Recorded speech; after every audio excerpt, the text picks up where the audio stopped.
Hi, I'm Joe. I'm an alcoholic. All of us here at White Chip hope that you've been enjoying our audiobooks and AA speakers. You are welcome to join our Facebook group. Just click the link in the description and say hello.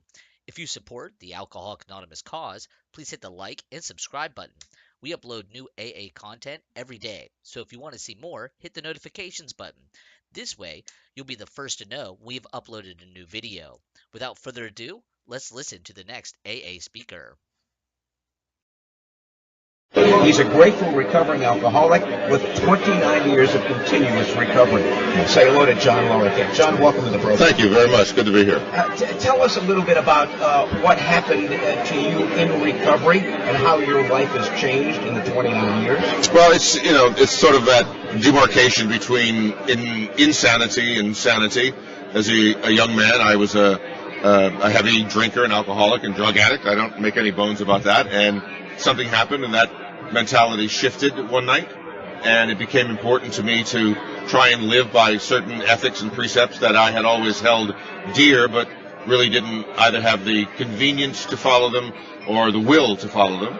And over the past 29 years, I've been able to at least make up for some of the damage that I did to myself and to my family, and try to spread the word that there is a way out. You had a moment of clarity. You were at a friend's house, and you said, hold on, folks, I'll be right back, and walked out and walked into recovery. I did. It ended that night. I was, I was struck sober. Don't know why, but it happened. Any compulsion to drink or use after that? Not from the second afterwards. Really? None whatsoever. And in some ways, that for me, that was great, but a lot of times it's difficult for me to truly identify with other alcoholics who want me to share my story, because a lot of people obviously, relapse a lot, go in and out. And as we know, the fact is most drunks die drunk.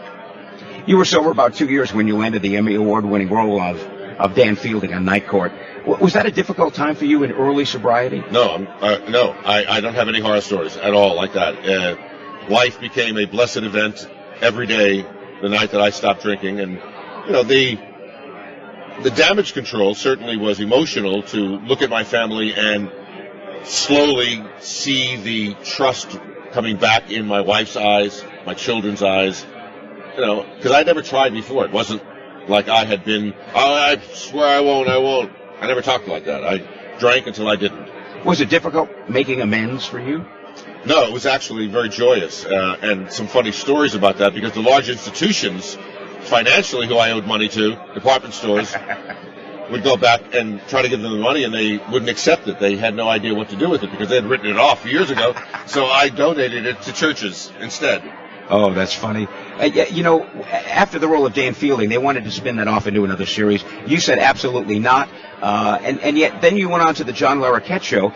You played a recovering alcoholic with about 5 minutes of sobriety. 5 hours. We give him 5 hours. Give him 5 hours. and the first 12 episodes were basically the first 12 steps of AA. Where did that whole idea come from to do that show? Well, Don Rio was the creator of the show. When I finished Night Court, I agreed with my family to take a year off and just be at home and be a dad. And then at the end of that year, started reading scripts. And this script came across my desk. It was originally called Crossroads, written by a gentleman named Don Rio, who had also created a very popular series called Blossom with Mayim Bialik a few years before. Yes.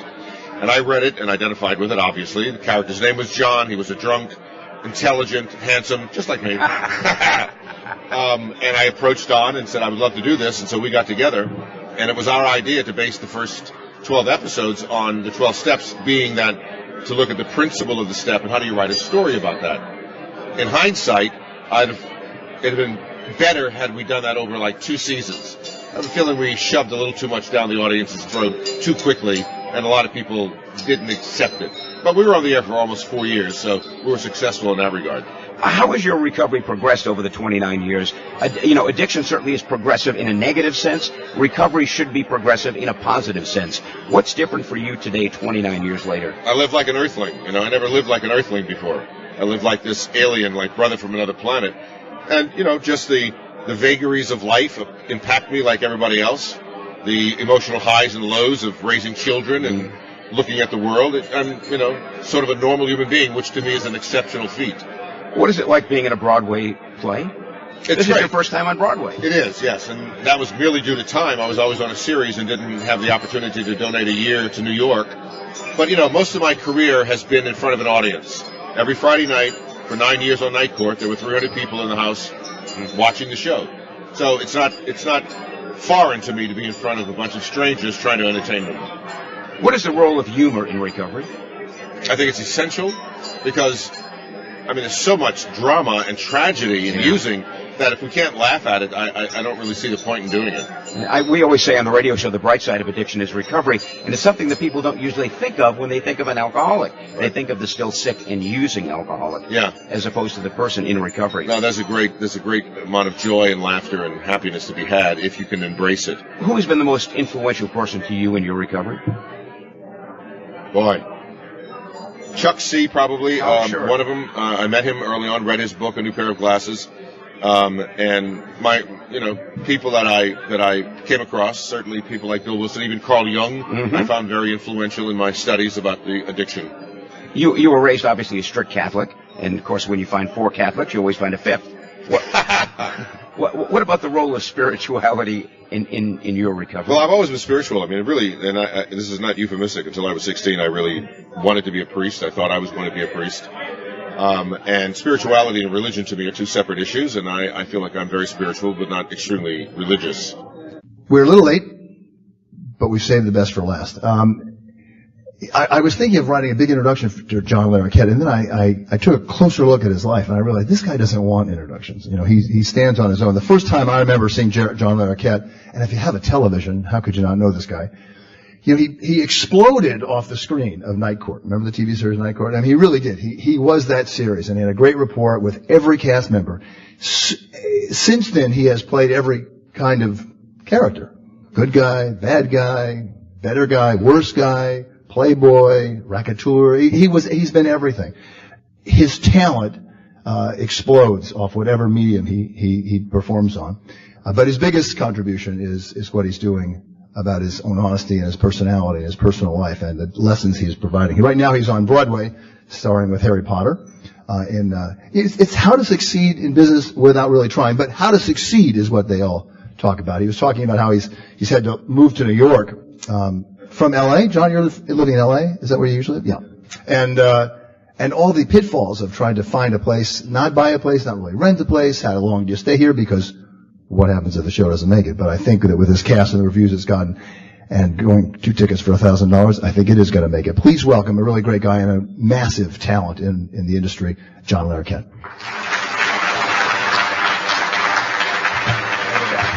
Thank you. Wow. Hi. Wow. Great stuff. I'm a real misanthrope. I hate most people and humanity in general, but when I'm in a room filled with lepers like myself, I've always felt at home. Is that off, that camera? Could you turn it off? It is off? Good. My name is John and I'm an alcoholic. And the reason I asked that was because of late, I'd always identified with both my first and last name because I remember being at one of those places where they, in my day, used to smoke Marlboros and give you a cup of coffee and tell you to shut down and listen, sit down and listen. A guy told me, he said, you might as well let people know that your whole name because everybody knew you was drunk. They might as well know you're sober. And I'd always had that habit of doing that. And then with the age of the interweb, I started discovering talks that I'd given at closed meetings, conventions, etc., being sold on eBay. And so I sort of got into the habit of, again, just sort of dropping my last name. If it was Smith, I wouldn't feel so bad about it, but with a name like Larroquette, it's not the most common name in the world. And with the internet today, it's just, everything is so viral. And because this is not an actual meeting of the health club that I usually go to, I try to keep some distance between myself and it because I know nothing about it. I only know what happened to me and how I respond to the suggestions that were handed to me by some very old men in the basement of churches on Wilshire Boulevard in 1982, February 6th, 1982, when I first stopped drinking, the first day of sobriety for me. And I don't identify, I don't know why I'm a drunk. I certainly don't. I was born and raised in New Orleans, and certainly that's a good training ground for it when you grow up in a place that says on the bars, happy hour, any waking moment. But to be honest, I didn't drink as a boy. I didn't drink in New Orleans. I had a lot of relatives who died from that disease, but they never died of alcoholism. They died of falling down the stairs, or they died of, well, he had a weak heart, you know. He just had a weak heart. Yeah, well, he weighed 400 pounds and, you know, ate oyster po' boys and a case of beer for lunch. So, yeah, his heart was bad. But nobody recognized it, and I didn't know, you know. I was an only child, grew up in a divorced family of a French Catholic, and so my father was dead as far as my mother was concerned, so I never knew anything about the genetic component of this at all, and I didn't think I had a problem. Like Dylan Thomas, somebody once asked me what I wanted to be when I grew up, and I said I want to be the drunkest man in the world. It seemed like a decent goal, and I almost achieved it. But even the grandiose expectations of my drunkenness fell short when I would wake up in a gutter in New Orleans, you know.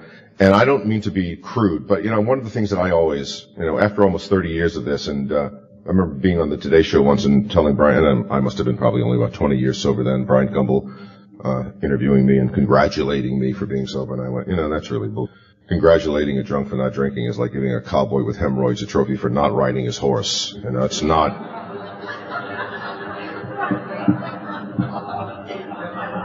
It's not an achievement that I am, that I take credit for at all. I don't know why I'm sober.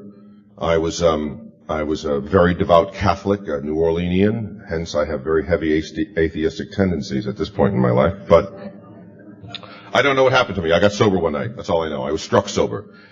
Sitting at a table, snorting heroin and drinking Johnny Walker Black, and I saw myself from across the room. And I thought, what a loser.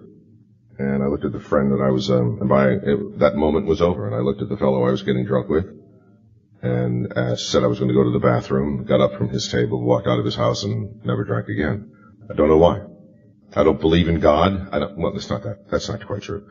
I don't believe in the hand of providence. I mean, he should have saved Eric Clapton's child or the people in the South being killed by tornadoes. I mean, what the hell does he's got better things to do than save this one lousy drunk. But whatever happened, and that fundamental shift in perception, as Carl Jung talked about, happened to me. From that moment on, alcohol didn't exist. Drugs didn't exist. They were not part of my reality. And I'm certainly grateful for that, because it wasn't a struggle. But then I realized, waking up the next morning, fantastic, I'm never going to drink or do that again. But let me ask you a question. How do you live? How do you live? And so I found this other group of guys who were sort of on the same road as I, and they had this sort of pamphlet, we call it, of suggestions that might help you realize that you were born doomed, but you don't have to stay doomed. And I followed those instructions very implicitly, to the point of being a complete ass about it, actually. I would actually go into bars with the Big Book of Alcoholics Anonymous and find the drunkest guy I could, and put the book next to him on the bar and say, you know, you need that. And be thrown out of bars for a whole different reason than I used to be thrown out of bars. But as a friend, we'll say, this rather rotund Jewish atheist who I immediately was attracted to when I walked into the program, became my first sort of life coach, as it were. And he said, you know, your job is to just carry the message to those that want to hear it. You're not an evangelist here. But the priest came out in me. I couldn't help it. But it's a phenomenal organization. This is a phenomenal organization because, you know, I travel a lot, and I see a lot of people who are involved in the community of recovery. Many of them I wouldn't spend time with, because many of them, as you know better than I, are in it for a profit and not necessarily for the spiritual benefit of those that they are trying to help. We've seen commercials on television for it. I jokingly say, when I got sober, I didn't know anything about treatment. That when I got sober, Betty Ford was still trying to decide what she wanted to drink that night. But I didn't know. I opened the Yellow Pages, and, you know, luckily those two letters are kind of close to the top of the alphabet. And I saw it and walked into a room and literally was given a cup of coffee and a Marlboro cigarette, lit already for me, because I knew that I couldn't be able to drink the coffee, half a cup of coffee at that. Because you see, nothing like seeing 40 guys sit in a room like this, just splashing everywhere. But I just sat down and I listened. And, you know, being Catholic helped, because I yearned for fellowship. I yearned, as I said earlier, euphemistically, but truly, I looked for the other lepers. I always felt different. We all feel different, growing up. And I grew up in a town that loved to party, loved the bacchanal of Bourbon Street. But I always felt outside of that. My ego was tremendous, and I, like Andy Kaufman, always thought there was a camera watching me no matter where I was. If I was alone or in a group, I was special. I had a show that I had to do called My Life. Pathetic. And I had the habit of, really quickly, I'll just tell you how I found this, because I think it's amazing how the synchronicity of life works. I was the kind of drunk who would disappear, literally go away, drink alone. I wasn't a carouser. I wasn't, particularly when you do a lot of heroin, because it has a tendency to keep you still. And so I'd find some place to hide so that I could do it, and I had a friend's sailboat that I actually lived on for 3 months. Never got out of bed. Just snorted heroin and drank all day. Nobody knew where I was. And this time I decided to go away, and I came to on a plane, not knowing where the plane was going. I was in a blackout. I loved blackouts. I had to find out where it was going without seeming like a complete idiot. How do you find that out? I listened to the accents of the people around me. The hostess, the stewardess, as they were called in those days, I came by and I just blithely asked, by the way, how's the weather there where we're going? I didn't know. And I should have known. I wound up home in New Orleans because I had friends I could hide with and houses I could hide under and bars that I could hide in and live in. And I was gone for about a week, and I went back to LA. And in order to cover my tracks, so that it looked like I had some excuse, I checked myself into a hospital and called my wife, who put up with me and still puts up with me. Bloody hell, I don't know why. We've been married 35 years, although I say she's been married 35 years. I've been married for about 28. I checked into a hospital and called her and said, honey, I'm in a hospital because I know I've got a problem. And there happened to be that stupid blue book on the table next to me. And I sat and read it that day, and it came to me, oh my God, I'm an alcoholic. It was like a light bulb went off. And the next thought was, well, thank God I know that. Now I can drink in peace. Now I know the problem. It's great. But that started this worm in my ear. Like in Star Trek, they put this thing in your ear. And it just kept eating at my brain until that night in February that I got sober. And, I try to serve as much as I can, in my line of work, I try to be as subtle as I can as well, because I was telling someone earlier, Bob, I think we were talking that, I know a lot of celebrities, or I don't consider myself a celebrity. I happen to be an actor that has had some success, and I know a lot of guys who are much more famous than I who have gotten sober and gotten out there and beat the drum about certain programs and certain activities, and then they wind up, on the cover of the National Enquirer with their face in the lap of a stripper, drunk. And I've always thought that I want to protect that. I want to protect that tabernacle that helped save my life. And if I get out there and beat the drum and then wind up, because you know what? I don't know how many people in here are drunks or addicts or whatever. It doesn't matter. But the vast majority of us will die drunk. I mean, it's just the truth. We will die drunk. Most people never stay sober their entire lives. They just don't. Facts. I had a friend who got sober 6 months after so he got sober in June of 1982. He was one of the co-founders of Cocaine Anonymous in Los Angeles. Cocaine beats your ass a lot earlier than alcohol does, so people happen to be younger, and in those days AA, again, was old men in trench coats and cigarettes. And so he formed Cocaine Anonymous, rewrote the pamphlet a bit so it fit sort of the cocaine mode. And he directly probably saved thousands of people's lives by starting this organization, helping start the organization. And he and I were very close friends. As a matter of fact, I was in England working. He took my place for a speech I was supposed to give in Twin Falls, Idaho. Well, he sort of dropped off the face of the earth for a second. Nobody could find him. His car wasn't at home. And finally, his sponsor broke into the house and found him dead in his bed from an overdose of painkillers. This man had been sober then probably 23 or 24, 25 years. He was a star in the program. And I wrote him email for a year after he died. What happened? What did you stop doing, for God's sakes, man? And I know now what happened. And that's why I try to be, humble I don't do well. But I try to not, I know his ego wouldn't let him walk in the room and do this. After all of that time, after being such a star, such a driving force in the program. So I'm just a drunk, a common, ordinary, everyday drunk. I pissed myself. I stole. I lied. I cheated. I almost killed my family. Psychologically, certainly. Almost killed myself 5 times that I can think of that I should be dead. From pillows exploding from lanterns next to me that I used to read by this gas lamp. And I thought morning had come and the pillow was on fire next to my head. Broke my car twice into a wall at the 101 freeway and just happened to survive. Well, how? I don't know. The car was gone completely. So I should be dead. So I'm just a drunk. But I also don't ever want to not be able to walk in here and tell you that I screwed up. And he couldn't. And it's happened more and more and more. As, obviously the longer we stay sober, the fewer of us there are. I mean, take a cake when you're a year and there's, 15 people that say, yes. 5 years, there's 10 people. 10 years, there's 8 people. 20 years, there's 4 people. 30 years, there's you. Hi, I'm an old guy. It's a horrible thing. A horrible thing. But the joy is that you can survive and prosper and find that, in your drunkest, darkest hole that you crawled into. I sat once, I'll finish here, I'm sorry, I haven't spoken in a while and I have a tendency to ramble. I sat with a gun on a table one morning and decided, if I don't shut this off, and I thought the best way to shut it off was to put a bullet through it. And so I went outside with the gun because I wasn't convinced it was strong enough to kill me. What?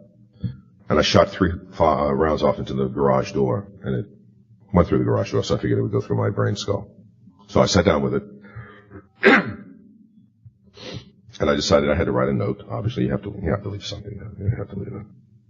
And about an hour and a half later, with like 5 or 10 crumpled pieces of paper on the floor, I thought, what an egotistical ass. You're about to kill yourself, and yet you won't leave without the perfect exit line. I came, I saw, I went. Nah, that's okay. I told you I was sick. Nah, that's okay. But in the midst of that maniacal tirade, what really happened was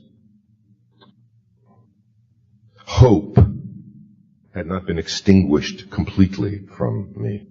Somewhere deep inside of me, I didn't think how or why or when, but something inside of me, just this little voice said, this might change. This might change. And I think those of us who walk through the doors or walk across the threshold or pick up the phone, there is that little voice that we finally get quiet enough to listen to. And I am so happy for myself, obviously, that it's totally selfish. It is a remarkable conundrum that I have to be sober for me and me only, but the only way I can stay that is to help you. It's baffling. It's a really wonderful sort of M.C. Escher kind of world that we have to live in order to continue to be healthy. Particularly for such an egomaniacal, misanthropic genius like me,